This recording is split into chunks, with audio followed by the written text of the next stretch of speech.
咁咧一條就講咗嗰個 circle 咧就係 pass through 呢個0、3。咁跟住咧佢個 centre 咧就係-4、3啦。咁跟住佢就係問你個 equation of c。咁 equation of c 咧其實咧就一定係 x 減 h square 加 y 減 k cube square 等於翻 r square 啦。咁 h 咧呢個好簡單咧，佢話俾你聽咧就係-4咧，咁所以就係加4嘅 square 加 y 減3 cube square。咁個 radius 喺邊咧？其實你見到呢度咧就係平排嘅，咁即係呢度高度係3咧，呢度高度亦都係3啦。咁即係話咧呢個距離咧其實就係個 radius。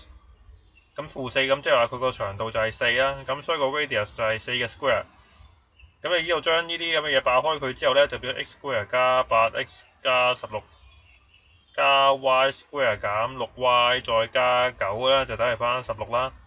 咁你將呢兩個就可以約咗佢之後咧，就得翻 x square 加 y square 加 8x 減6y 再加9咧，就會等於翻0啦。